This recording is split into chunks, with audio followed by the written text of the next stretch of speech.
सहारा जंगल में सारे पंछी बहुत डरे हुए हैं क्योंकि जंगल में बहुत बड़ा तूफान आने वाला है। सारे पंछी परेशान होकर खड़े हुए थे। उन्हें डर था कि अगर बड़ी बारिश होगी तो सब पंछी के घोंसले तबाह हो जाएंगे। दोस्तों, हम सब पर बहुत बड़ी एक विपदा आन पड़ी है।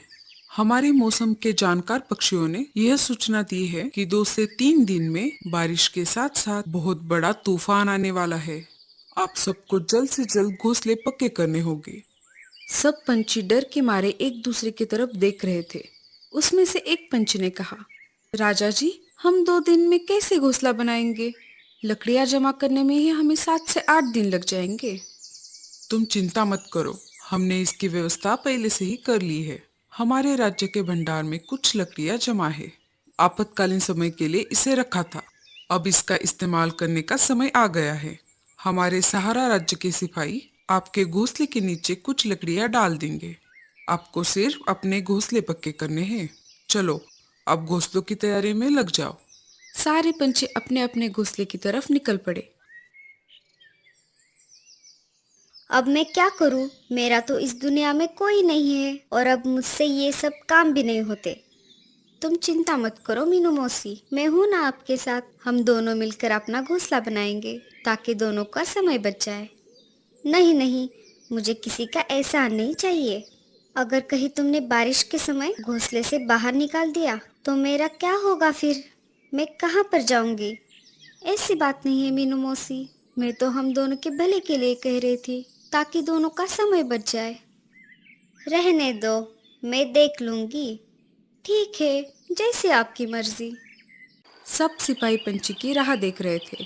सबको घोंसला जो बनाना था। थोड़ी देर बाद सिपाही पंछी लकड़ियां लेकर आ गए। उन्होंने हर एक पेड़ के नीचे लकड़ियां डाल दी। मीनू मौसी और लाडो लकड़ियों के पास आ जाती है। उन दोनों से पहले कालू कौवा और भूरा कौवा वहां पर पहुंच चुके थे। आ गए दोनों। काम के समय पर तो गायब रहोगे और जब प्रसाद बट रहा हो तो दोनों पहले से हाजिर रहते हैं। मतलबी कहीं के। अरे मीनू मौसी, इन लकड़ियों पर सिर्फ तुम्हारा नाम नहीं लिखा है, इन पर हमारा भी अधिकार है। हाँ हाँ, मुझे मत सिखाओ क्या अधिकार है और क्या नहीं।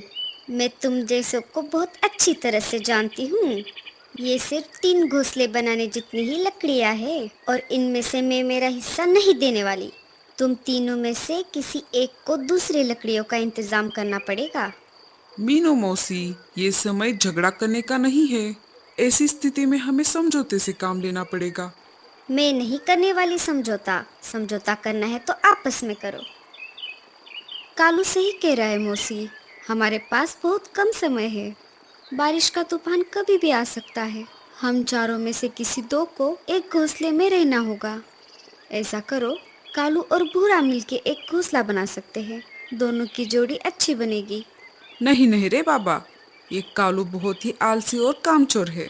इसकी और मेरी नहीं बनेगी। कालू भैया, अब हमारे पास दूसरा उपाय नहीं है। अगर आपको कोई परेशानी नहीं है तो हम दोनों साथ में घोंसला बना लेते हैं।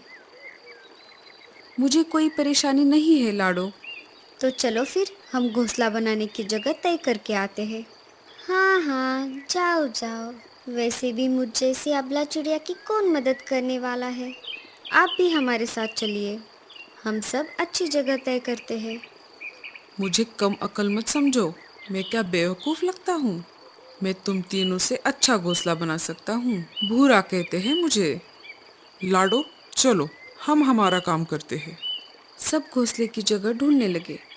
कालू भैया, आप बताइए, घोंसला कहाँ बनाना चाहिए? अरे उसे क्या पूछ रही हो, मैं बताती हूँ। वैसे भी तुम दोनों से ज़्यादा मुझे अनुभव है। घोंसला ऐसी जगह पर बनाना होगा जहाँ पर लकड़ियाँ लाने में परेशानी ना हो। नहीं लाडो, घोंसला ऐसी जगह पर बनाना होगा जहाँ पर बाढ़ का पानी ना पहुँच पाए। आपने ठीक कहा कालू भैया, हम ऊंची जगह पर ही घोंसला बनाएंगे। हाँ हाँ, तुम्हें तो उसकी बात ही ठीक लगेगी। तुम्हारे घोंसले का पार्टनर जो है, मैं तो चली मेरा मेरा घोंसला बनाने। ऐसा कहकर मीनू मौसी लकड़ियाँ लाने के लिए निकल पड़ती है। लाडो, तुम घोंसला बनाने में माहिर हो। तुम घोंसला बनाओ, मैं तुम्हें लकड़ियाँ ला कर दूंगा। हाँ कालू भैया, इससे हमारा काम भी आसान होगा। अब क्या था, सब तो तय हो चुका था। कालू लकड़ियां उठा कर लाता और लाडो घोंसला बनाने लगती। इधर भूरा कौवा वजन में हल्की लकड़ियां उठाकर अपनी डाली पर रख रहा था। मैं चुपके से जाकर कुछ लकड़ियां उठाकर लेकर आती हूँ। इधर भूरा जमीन से लकड़ियां उठाकर पेड़ की डाली पर रख देता और इधर मीनू मौसी उस रखे हुए लकड़ियों को उठाकर अपने डाली पर रखती। अरे, ये क्या हो रहा है? बहुत देर से मैं लकड़ियां इकट्ठा कर रहा हूँ, पर लकड़ियां तो जमा ही नहीं हो रही। चलो, मुझे लगता है इन लकड़ियों से मेरा घोंसला बन जाएगा। ऊपर कालू और लाडो की मेहनत की वजह से उन दोनों का घोंसला बनकर तैयार हो गया। उन दोनों का घोंसला तैयार हो चुका है, ये देखकर मीनू मौसी बहुत जलने लगी। ओई माँ, मर गई रे। लाडो और कालू दोनों मीनू मौसी के पास आ जाते हैं। क्या हुआ मौसी? लगता है ज्यादा वजन उठाने की वजह से मेरे पैर में मोच आ गई है। अब मैं घोंसला कैसे बना पाऊंगी? आप रहने दीजिए मीनू मौसी, हम हैं ना, हम आपको घोंसला बनाने में मदद करते हैं। मुझे लगता है आपको मेरे घोंसले के बाजू में घोंसला बनाना चाहिए। मुझे लगता है मैं ज्यादा ऊपर उड़ नहीं पाऊंगी, तुम यहीं पर घोंसला बना लो। ठीक है मौसी। ऐसा कहकर लाडो और कालू ने मीनू मौसी का घोंसला बनाना चालू कर दिया। मीनू मौसी मस्त आराम कर रही थी और दोनों घोंसला बनाने में लग गए। थोड़ी ही देर में घोंसला बनकर तैयार हो गया। लो मौसी, घोंसला बनकर तैयार है। अब हम सबको अंदर जाना होगा, वरना बारिश का तूफान कभी भी आ सकता है। इधर भूरे ने जैसे तैसे अपना घोंसला तैयार कर लिया और वैसे ही अंदर जाकर सो गया। कालू भैया, मुझे नहीं लगता कि बारिश 4-5 दिन रुकने वाली है। हमें अनाज का प्रबंध करना होगा। हाँ लाडो, मुझे एक जगह पता है, वहाँ पर बहुत सारा अनाज है। हम जाकर वो अनाज लेकर आते हैं। दोनों ने 4 से 5 दिन तक चले इतना अनाज इकट्ठा कर लिया। रात हो गई, सब अपने अपने घोंसले में बैठे हुए थे। तभी तेज बारिश के साथ साथ बहुत बड़ा तूफान भी आ गया। हम आशा करते हैं कि बारिश इतनी तेज ना हो। पूरी रात जैसे तैसे निकल गई। सुबह हो गई। भूरा कौवा मजे में सो रहा था। तभी उसके पैरों में कुछ महसूस होने लगा। अरे, ये क्या हो रहा है? मेरे पैर इतने ठंडे क्यों हो गए हैं? भूरा नीचे नजर घुमाता है तो बारिश का पानी पूरे घोंसले में फैल चुका था। भूरा उस डाली से उड़कर ऊपर वाली डाली पर जाकर बैठता है। मुझे लगता है पानी इससे ऊपर नहीं आएगा। थोड़ी देर बाद पानी उसके पैरों तक आ ही जाता है। जैसे ही पानी बढ़ने लगता है, उसकी नींद फिर से खुल जाती है। पानी बहुत ऊपर तक आ गया। मैं एक काम करता हूँ, घोंसले के ऊपर जाकर बैठता हूँ। भूरा घोंसले से निकलकर बाहर आ ही रहा था, तभी उसका घोंसला बाढ़ की पानी में बह जाता है। वो मीनू मौसी के घोंसले के पास आ जाता है। मीनू मौसी, दरवाजा खोलो, मेरा घर पानी में डूब गया है और मैं बाहर बारिश में भीग रहा हूँ। अरे ओ मीनू मौसी, खोलिए ना दरवाजा। मीनू मौसी को भूरे कौवे की आवाज सुनाई दे रही थी, पर वो सुनकर अनसुना कर देती है। ये तो मीनू मौसी की आदत ही है, किसी की मदद ना करना और खुद की भलाई का इंतजाम करना। भूरा कौवा लाडो के घोंसले के पास आ जाता है। लाडो, कालू, दरवाजा खोलो, मेरा घर तो डूब गया, मुझे अपने घर में ले लो। अरे लाडो, कालू, अरे खोलो जल्द से दरवाजा, नहीं तो मैं मर जाऊंगा। लाडो चिड़िया अंदर से घोंसले का दरवाजा खोल देती है। दोनों उसे देखकर चौंक जाते हैं। हमने तुम्हें पहले ही बताया था, बारिश बहुत तेज होने वाली है। अब चलो जल्दी से अंदर आ जाओ। तीनों खिड़की से बाहर का नजारा देख रहे थे। तभी अचानक मीनू मौसी के चिल्लाने की आवाज आ जाती है। अरे मुझे बचाओ कोई!